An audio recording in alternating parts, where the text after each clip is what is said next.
नून league ने मंशूर committee का ऐलान कर दिया। इरफान सदीकी चेयरमैन मुकर्रर। मुस्लिम लीग नून की मंशूर कमेटी का अरकान की तादाद 33 है, जिसमें चारों सूबों आज़ाद जम्मू कश्मीर, गिलगित बल्तिस्तान और अकलियतों की नुमाइंदगी शामिल है। मंशूर कमेटी का चेयरमैन सेनेटर इरफान सदीकी को बनाया गया है, जबकि एहसन इकबाल, परवेज रशीद, साद रफीक, आजम नजीर तारड़, खुरम दस्तगीर, एहसान Afzal, Rao Ajmal, Riazul Haq, senator Musaddiq Malik, barrister Zafarullah, doctor Tariq Fazal, Pir Sabir Shah, अख्तियार वली, खेलदास, कोहस्तानी और बशीर मेमन मंशूर कमेटी का हिस्सा है। इसके अलावा मंशूर कमेटी में राहिला दुरानी, उज़मा बुखारी, नासिर महमूद, कामरान माइकल, नुज़रत सादिक, राना मशूद, गुलगित बल्तिस्तान से हाफिज हफीजुर रहमान, आज़ाद जम्मू कश्मीर से शाह गुलाम कादिर, डॉक्टर अफनानुल्लाह, बैरिस्टर अमजद सलमा भट्ट, आशिक करमानी, राहिला खादिम हुसैन, राना सिकंदर हयात, मरियम औरंगजेब, बिलाल अजहर कियानी, अली परवेज मलिक और शिजा फातमा भी मंशूर में शामिल है।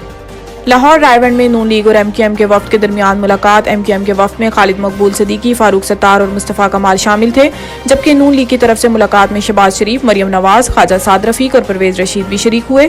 ज़राए के मुताबिक 1 घंटे से जायद की इस मुलाकात में आम इंतखाबात, इंतखाबी इत्तेहाद और मौजूदा सियासी सूरत हाल पर गुफ्तगू की गई, जबकि इस दौरान पाकिस्तान की आवाम को मुआशी दलदल से निकालने पर भी तबादला ख्याल किया। MQM के ज़राए के मुताबिक नवाज शरीफ ने सिंध की अबतर सूरत हाल, मरदमशुमारी और हल्का बंदियों पर MQM के मौक़िफ़ की तायीद की। इस दौरान सहाफ़ी ने सवाल किया कि बिलावल भुट्टो ने कहा है कि वज़ीर आज़म लाहौर से नहीं होगा। इस पर अयाज सादिक ने जवाब दिया कि लाहौर से नहीं होगा, ये ख्वाहिश तो हो सकती है, हर जमात की अपनी ख्वाहिश होती है कि कौन कहाँ से हो। हम नवाज शरीफ को वज़ीर आज़म देख रहे हैं। मुफादात के टकराव से मुतल्लिक बनाई गई कमेटी से डायरेक्टर मीडिया अलग हो गई।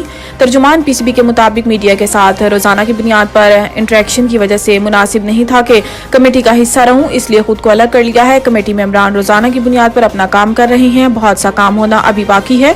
अगर जरूरत पड़ी तो इंजमाम और तलहा को भी कमेटी बुला सकती है।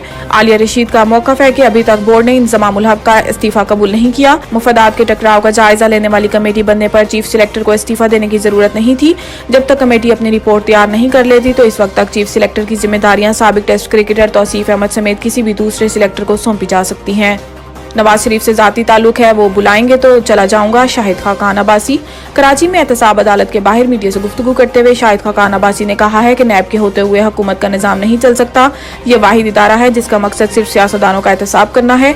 एक सवाल के जवाब में शाहिद खाकान अब्बासी ने कहा है कि पार्टी ओहदे से इस्तीफा दे दिया था, किसी मुशावरत में शामिल नहीं होता। नवाज शरीफ से जाती ताल्लुक है, वो बुलाएंगे तो चला जाऊंगा। साबिक वज़ीर आज़म ने कहा है कि मैंने पहले से कह दिया था कि पार्टी में अगली नस्ल आएगी तो मैं ओहदेदार नहीं रहूंगा। मुस्लिम लीग नून में मौजूद हूँ, मगर नए इलेक्शन में हिस्सा लेने के कायल नहीं। हल्के की आवाम का मुझ पर बहुत दबाव है कि इलेक्शन लड़ूं।